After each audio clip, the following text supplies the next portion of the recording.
سر اب یہ بتائیں کہ حج کی تیاری یہ کتنی قسم کی ہے اور یہ کس طرح جو ہے وہ کی جائے گی؟ حج کی تیاری کئی طرح کی ہے، کئی اقسام کی ہے۔ سب سے پہلی تو ایک روحانی تیاری اور باطنی تیاری کہ آپ کیوں حج کرنے جا رہے ہیں، آپ کا مقصد کیا ہے۔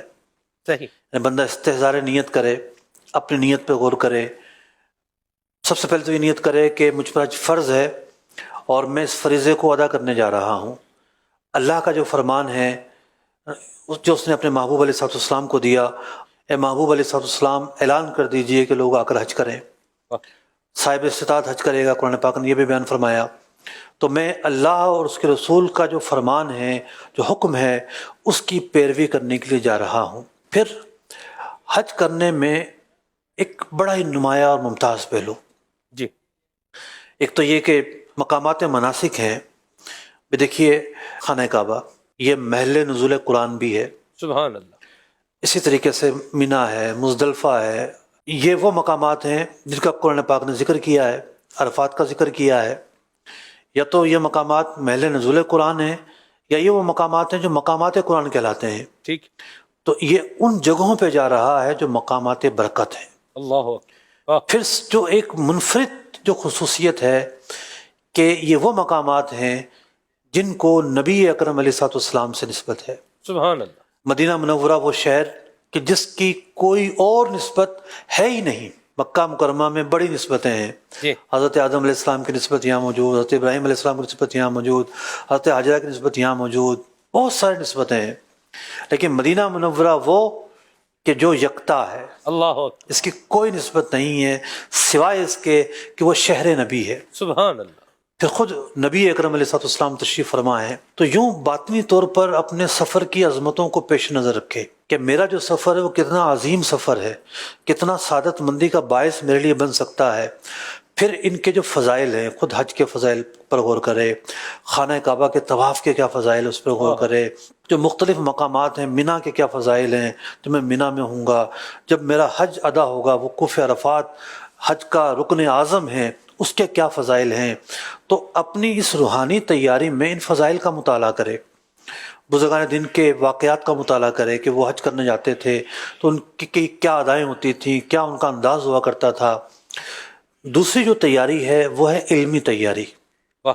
روحانی تیاری اور علمی تیاری۔ اچھا، روحانی تیاری کے اندر ایک پہلو یہ بھی ہے کہ جو کلام ہے نا، جی، کلام روحانی غذا ہے۔ واہ۔ یعنی ایک بندہ تھکا ہوا ہے اور اس کا ذوق بھی پتہ نہیں کہاں پہنچا ہوا ہے، مطلب جب تھکاوٹ ہوتی ہے نا بندہ سب کچھ بھول جاتا ہے، ایسے ہی ہے۔ بعض اوقات تو چڑچڑاپن بھی آ جاتا ہے۔ صحیح۔ لیکن ایسے موقع پر اگر کوئی شروع کر دے کہ ہم جناب خانہ کعبہ پہنچ رہے ہیں ہاں ہاں، اور لبیک کی صدائیں بلند ہو جائیں سبحان اللہ۔ اور کلام شروع ہو جائے تو پورا ماحول تبدیل ہو جاتا ہے۔ تو یوں یا تو کوئی ایسے لوگ ساتھ ہوں جن کے ذریعے اس کا ذوق بڑھتا رہے، ورنہ موبائل کے اندر کچھ اس قسم کا ڈیٹا لے جائے کہ جب کعبہ شریف آئے گا تو مجھے کون سے کلام سننے ہیں، ہاں ہاں، اور جناب مکہ مکرمہ میں رہتے ہوئے کون سے کلام سننے ہیں، جب مدینے کا سفر ہو رہا ہوگا تو کون سے کلام ہونے چاہیے، اور جب میں معجہ شریف کی طرف جاؤں گا اس سے پہلے میں وارم اپ کیسے کروں گا، مطلب خود کو تیار کیسے کروں گا۔ یہ وارم اپ کرنا بھی جو ہے نا وہ ایک بڑا اہم کام ہوتا ہے۔ مطلب بندہ اپنی نیتوں کا استحضار کرتا ہے، اپنے جذبات کو تازہ کرتا ہے۔ اب خانہ کعبہ کا طواف، اللہ اکبر، یہ وہ جگہ ہے کہ جہاں حضرت ابراہیم علیہ نبینا علیہ السلام نے کھڑے ہو کر لوگوں کو بلایا تھا۔ جو زندہ تھے انہوں نے لبیک کہا تھا، اور جو اپنی ماؤں کے پیٹوں میں تھے انہوں نے بھی لبیک کہا تھا، اور جو عالم ارواح میں تھے انہوں نے بھی لبیک کہا تھا، اور جس نے لبیک کہا تھا وہ آج پہنچ رہا ہے۔ واہ واہ واہ واہ۔ یعنی اللہ کے بلانے پر وہ آ رہا ہے۔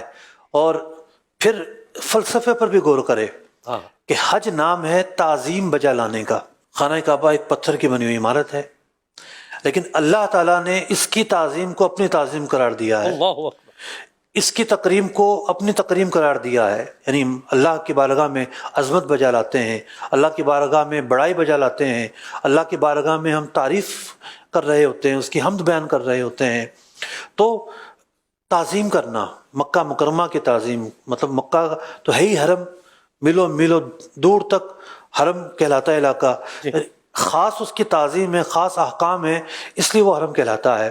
تو یوں ان مقامات کی تعظیم جو ہے وہ وہاں جا کے بھی آپ کو زندہ رکھے گی، آپ کی جو روحانی کیفیات ہیں ان کو زندہ رکھیں گی۔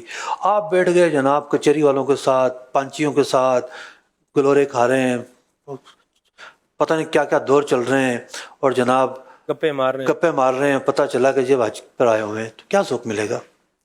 تعظیم بجا لانے میں سنجیدگی ضروری ہے۔ مطلب ذرا تصور تو کیجئے، وہی کعبہ ہے جس کے گرد ہمارے پیارے آقا علیہ السلام نے طواف کیا ہے، یہ وہی کعبہ ہے کہ انبیاء اکرام علیہ السلام نے طواف کیا ہے، یہ وہی کعبہ ہے جس کے سامنے مقام ابراہیم موجود ہے، یہ وہی کعبہ ہے جس کے سامنے صفا اور مروہ ہے، جہاں پر حضرت حاجرہ رضی اللہ تعالیٰ عنہ کی یادیں موجود ہیں، یہ وہی کعبہ ہے کہ اس کے سامنے اب تو مطاف میں بند ہو گیا، ورنہ تو آب زمزم کا کنواں جو ہے مطاف ہی کے اندر تھا، اب انڈر گراؤنڈ ہے۔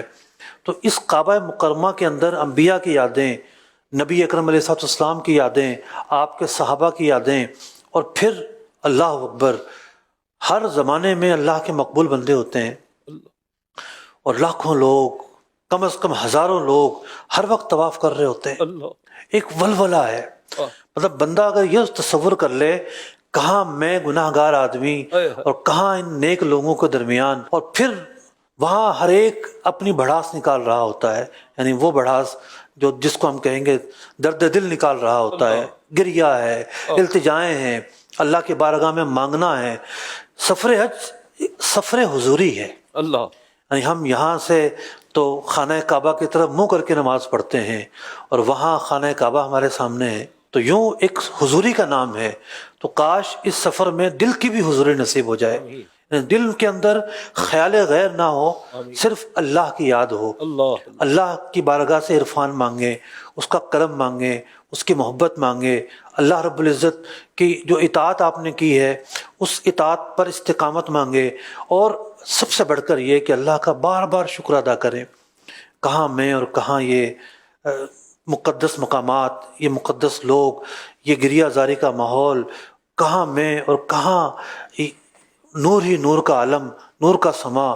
تو بات یہ ہے کہ جب اس روحانی کیفیات کو آپ جتنا آگے بڑھائیں گے، جتنا زندہ کریں گے، اتنا ہی مثبت قدم کی طرف بڑھتی چلی جائیں گی چیزیں۔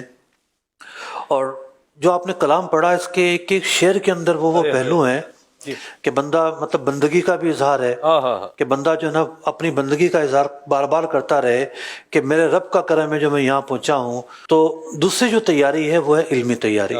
علمی تیاری میں آپ کو پتہ ہونا چاہیے کہ حج کیسے ہوتا ہے، حج کے متعلق میں مطلب جو کتابیں لکھی گئی ہیں عام طور پر حج کی، جیسا کہ رفیق الحرمین شریف ہے، تو اس میں کس طرح تیاری کی جائے، کیا سامان رکھا جائے، پھر مجھے کیا پڑھنا ہے، کب کیا کرنا ہے۔ رفیق الحرمین جو ہے وہ ایک گائیڈ بک ہے جو ایک ایک قدم پر آپ کو سمجھا رہی ہوتی ہے، آپ بس اس کا ورقہ پلٹتے رہیں اور دن گزارتے رہیں۔ مطلب اب جناب آپ نے نیت کرنی ہے، اگلے صفحے میں نیت آ جائے گی، اب جناب آپ احرام کی پابندیاں شروع ہو گئی ہیں، اب جناب مکہ پہنچیں گے تو یہ دعا پڑھنی ہے، مکہ کی آبادی نظر آئے گی تو یہ دعا پڑھنی ہے، اب آپ نے طواف کرنا ہے تو طواف کے پہلے چکر میں یہ، اور دوسرے تیسرے چوتھے پانچویں چھٹے ساتویں میں یہ، مقام ابراہیم کی یہ دعا، تو جناب زمزم پہ جا کے یہ دعا، تو مقام صفا پہ یہ دعا، تو مقام مروہ پہ یہ دعا، اچھا عمرے سے فارغ ہو گئے تو اب آپ نے یہ کرنا ہے۔ تو یوں گائیڈ بک ہے، قدم قدم پر رہنمائی کر رہی ہے۔ تو اس طرح کی جو کتابیں ہیں اس کو پہلے سے پڑھ کر سمجھ لینا ہے۔ سمجھ لیں گے تو مشکل الفاظ ہوتے ہیں، اصطلاحات ہوتی ہیں، نئی نئی چیزیں ہوتی ہیں، آپ کے ذہن میں بہت سارے سوالات بھی کریٹ ہو رہے ہوتے ہیں۔ تو ایک تو یہ ہے کہ یوں ایک علمی تیاری ہوگی۔ اب اس کے اندر سوال جواب بھی موجود ہے رفیق الحرمین میں۔ ایک مرحلہ یہ ہوتا ہے کہ جو کچھ پڑھا تھا جا کر اس کی خلاف ورزی کر دی، کرنا یوں تھا وہ تو پڑھ لیا لیکن وہ ہو نہیں سکا، کوئی رمی رہ گئی، جناب کوئی احرام کی خلاف ورزی ہو گئی، وہاں سے نیت نہیں کی جہاں سے نیت کرنی تھی، اور جناب صحیح کا کوئی چکر رہ گیا، طواف میں وضو ٹوٹ گیا۔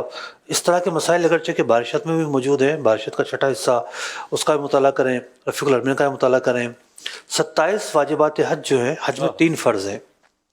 حج کا پہلا فرض ہے احرام، مطلب حالت احرام میں ہونا، دوسرا جو فرض ہے وہ ہے وقوف عرفہ، اور تیسرا جو فرض ہے وہ ہے طواف زیارت۔ حج کے اندر 27 واجبات ہیں۔ یہ 27 واجبات کیا ہوتے ہیں؟